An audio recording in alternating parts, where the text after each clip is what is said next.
My girlfriend said, "My friends are moving in rent-free. You can sleep on the couch." I said, "Okay." Then I changed the locks and packed her things while she was at brunch. 24 hours later, she and her friends were blowing up my phone. I, 28 male, think I might have just detonated my 2-year relationship with a single word and a locksmith. The house is mine. That's the first thing you need to know. I inherited it from my grandparents a few years back. It's not a mansion, but it's a solid 3-bedroom place, and the mortgage is paid off. I pay the property taxes, the utilities, the insurance, all of it. My girlfriend Hannah, 26, moved in about a year ago. There was no formal agreement. I love her. Loved her.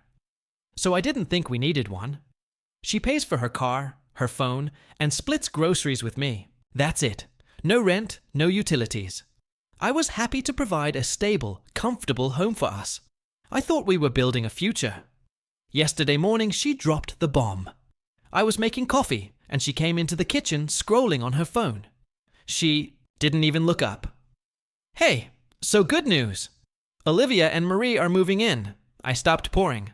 Olivia and Marie are her 2 best friends. They're a lot. They currently share a cramped, overpriced apartment and are constantly complaining about their landlord. Moving in?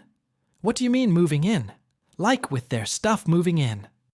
Their lease is up at the end of the month, so it's perfect timing. I just stared at her. She finally looked up a little annoyed, like I was being slow. Me? Where are they going to stay? We don't have a spare room furnished.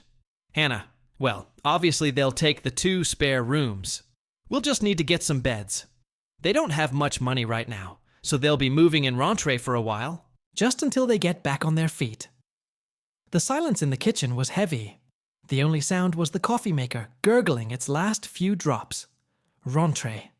For a while, I could already see how this movie was going to end. Me, Hannah. You can't just decide your friends are moving into my house without even talking to me. This is where it went off the rails. She sighed, a deep theatrical sound, and finally put her phone down. Hannah, babe, don't be like that. It's a big house. We have the space. They're my best friends. They're practically family. You wouldn't kick out family, would you? They're not my family. And where are we supposed to sleep? We use the master bedroom. She gave me a bright, dismissive smile. The kind that says, "I've already thought of this, and you're going to hate it, but I'm going to say it anyway." Well, Olivia and Marie can take the master bedroom since there are 2 of them, and it has the big bathroom. You can have one of the smaller rooms, and I'll take the other. Then she paused, looking me up and down. Actually, you know what? You're barely ever in your room anyway. You can just sleep on the couch for a bit. It's comfy. You can sleep on the couch. In my own house, the house my grandparents left me. The house I pay for and maintain. I was being demoted to a guest in my own home. Something inside me just snapped. Not in an angry, yelling way. It was quiet. Cold. It was the sound of a door slamming shut in my head. All the little compromises, the times I'd let her entitlement slide, all of it coalesced into a single moment of absolute clarity. I looked at her, at this woman I thought I loved, who was so casually discarding me for her. Friend's convenience! And I smiled, a calm, genuine smile. Me, okay. Her whole demeanor changed. She broke into a relieved grin. "Oh my God, babe. Really? I knew you'd understand. This is going to be so much fun. It'll be like a permanent slumber party." She grabbed her purse. "I'm going to brunch with the girls to tell them the good news. We'll start packing their stuff this afternoon. Love you." She kissed my cheek and walked out the door. I stood there for a minute, coffee forgotten. Then I walked over to the window and watched her car pull away. The moment it was out of sight, I picked up my phone. First call, a 24-hour locksmith. "Yes, I'd like to schedule an emergency rain for my entire house. How soon can you get here?" Second call, a moving and packing service. I explained that I needed a tenant's belongings packed up professionally and put into a storage unit. I paid for 3 months up front. The locksmith arrived in 30 minutes. While he worked, I started gathering Hannah's things. I was methodical. Her clothes, her makeup from the bathroom, her laptop, her ridiculous collection of scented candles, every single thing that wasn't mine. The packers arrived an hour later. They were fast and efficient. They boxed up everything, the clothes, the furniture she'd brought, the photos of us. By 2:00 p.m., every trace of Hannah was gone from my house. I took the storage unit key and the folded-up receipt, placed them in a clear plastic baggie, and taped it securely to the outside of the front door, right over the handle where no one could miss it. I spent the rest of the afternoon deep cleaning. The house! It felt lighter, quieter. I knew the storm was coming. I was just surprised it took this long. Update 1. The first text came in around 4:00 p.m. yesterday, right after her celebratory brunch must have ended. Hannah, hey, the key isn't working. Did you lock the deadbolt from the inside? I didn't answer. 5 minutes later, my phone rang. Hannah, I let it go to voicemail. Her voicemail was laced with irritation. Jesse, I'm outside with Olivia and Marie. We've got a car full of stuff. What's wrong with the door? Call me back. The text started escalating. Hannah, Jesse, this isn't funny. Open the door. My phone is about to die. Are you home? Where are you? The girls are getting pissed. We're supposed to be moving in today. Then the phone calls started coming from different numbers. First Olivia, then Marie. I ignored them all. Around 6:00 p.m., the tone shifted from annoyance to panic and rage. What did you do? There's a U-Haul receipt taped to the door. A storage unit? Are you kidding me? That's when my phone really started to blow up. A barrage of calls, voicemails. I put my phone on silent and sat on my couch in my quiet house and read a book. It was bliss. The real fireworks started this morning. I woke up to over 50 missed calls and a wall of text messages that painted a very clear picture. Apparently, after realizing they weren't getting in, they had to drive the U-Haul truck full of their junk back to their old apartment, which they'd already officially vacated. They spent the night sleeping in the truck because they had nowhere else to go. I finally decided to answer one of Hannah's calls this afternoon. I wanted to hear it. Me. Hello, screaming, practically incoherent. Jesse, you psychopath. You threw me out. You threw out all my things. I didn't throw anything out, Hannah. Your belongings are safe in a climate-controlled storage unit. I paid for 3 months. The key and address were taped to the front door. Hannah, you can't just kick me out. We live together, you know. I live here. You were a guest. A guest who tried to move 2 other people in and relegate the owner of the house to the couch. I just declined your new terms of occupancy. There was a muffled sound, and then a new voice was on the phone. Olivia! Olivia! Listen to me, you little prick. You can't do this to her. We have rights. Me. What rights are those exactly?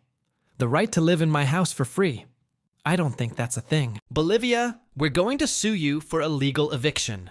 Great. Tell your lawyer that your friend who paid no rent and whose name is on 0 legal documents related to this property was asked to leave after she tried to unilaterally move you in. Let me know how that goes. I could hear Marie yelling in the background, something about me being a toxic monster. Hannah back on the phone crying now. I can't believe you did this to me. I have nowhere to go.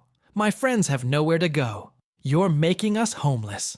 That sounds like a problem for the 3 of you to solve together. You seemed pretty confident in your collective decision-making yesterday morning. I'm sure you'll figure it out, but I love you. No, you don't. You love what I provide. There's a difference. You were so convinced of your plan that you didn't even consider my feelings. You just assumed I'd roll over. You miscalculated. I hung up. They've been trying to rally support. A few of our mutual friends have texted me asking for my side of the story. I sent them a single screenshot of Hannah's text where she told me her friends were moving in, and I could sleep on the couch. Most of them have gone silent. I feel a strange mix of numb and resolved.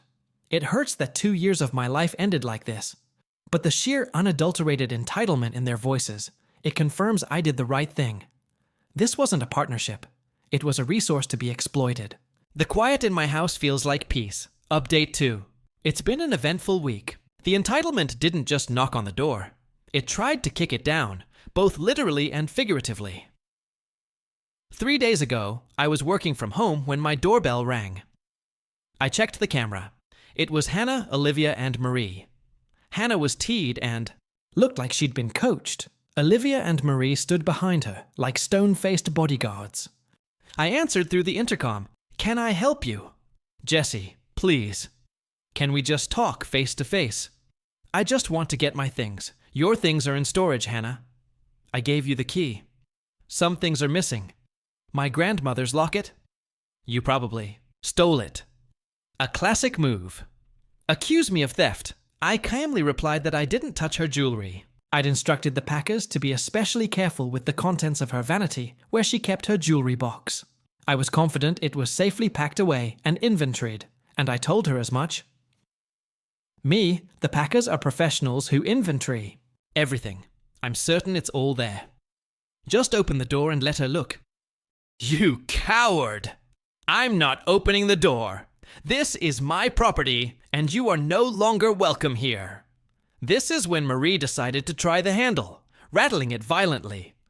"Open the damn door, Jesse, or we'll call the cops and tell them you're holding her stuff hostage."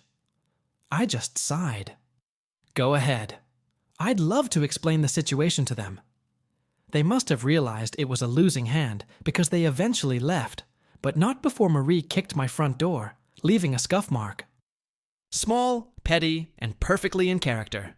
The welfare check and the smear campaign. The next day, 2 police officers showed up at my house. My heart hammered for a second, but I kept my cool. They said they'd received a call from a concerned friend who claimed I was unstable and potentially a danger to myself after a bad breakup.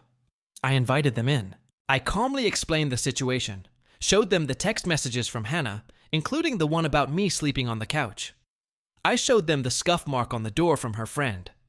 I even had the footage from my doorbell camera of them screaming at me.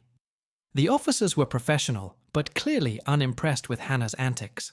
One of them actually sighed and said, "So, she tried to move her friends in without your permission, and you changed the locks, and now she's claiming you're unstable." Got it. They apologized for taking my time and left. The attempt to use the authorities to harass me had failed spectacularly, but they weren't done. The real nastiness had moved online. Olivia and Marie, being the social media gurus they imagined themselves to be, started a full-blown smear campaign. It was a masterclass in vague booking and passive-aggressive poison. Posts on Instagram and Facebook started appearing. So disgusting when a man you thought was good shows his true colors. A true wolf in sheep's clothing. Kicking a woman out on the street for no reason.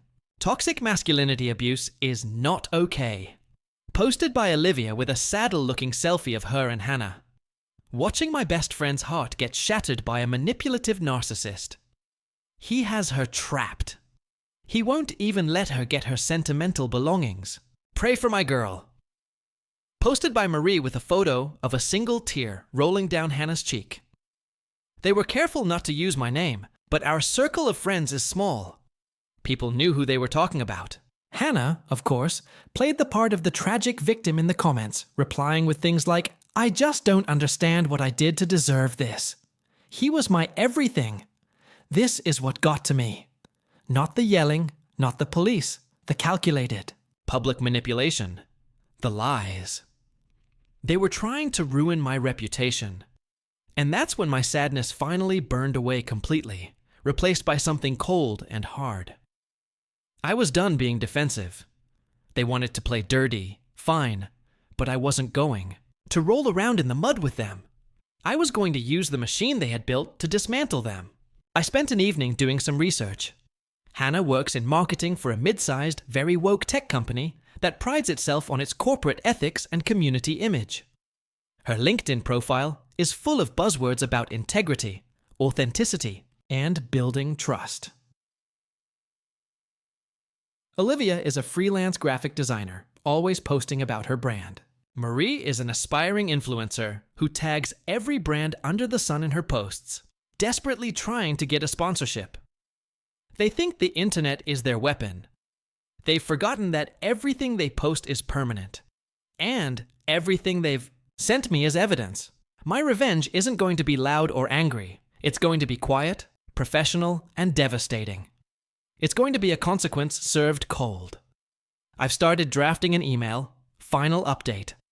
The dust has settled. The silence in my house is no longer just peaceful. It's victorious. It didn't happen overnight, but the dominoes I set up fell exactly as planned. Here's how it all went down. After a week of their relentless social media crusade, I finalized my plan. It wasn't about yelling or fighting. It was about presenting undeniable facts to people who had a vested interest in seeing them. It was a three-pronged attack.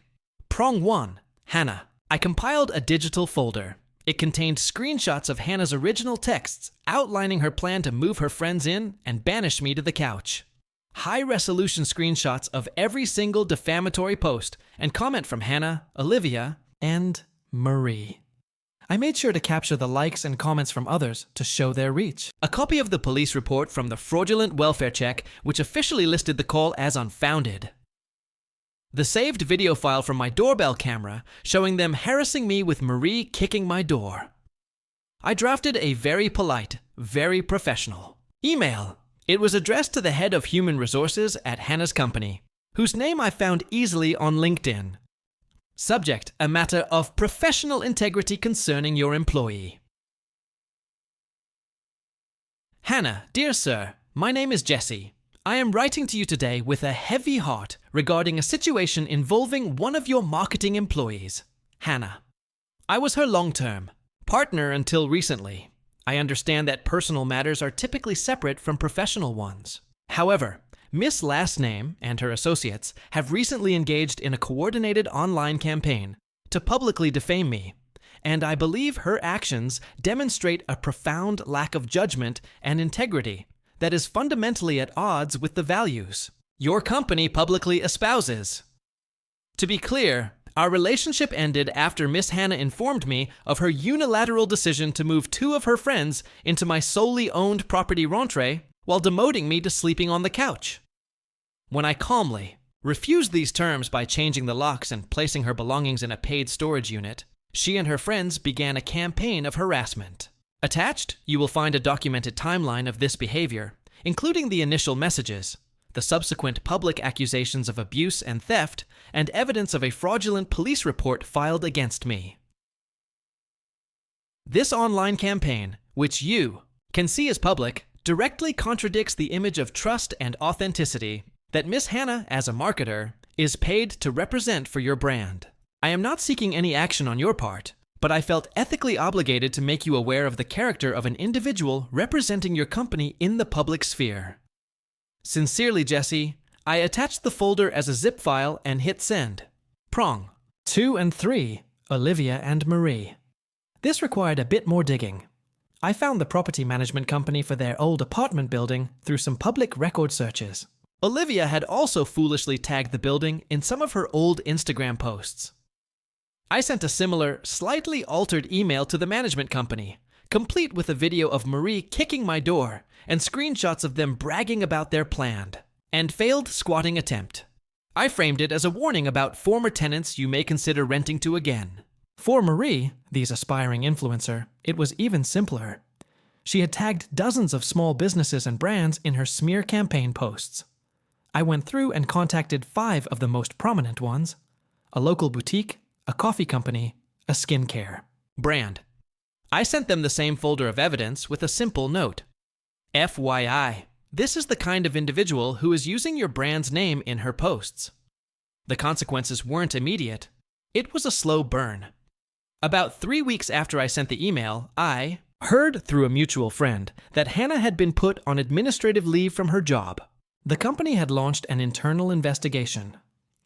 Another month went by, and then the news came.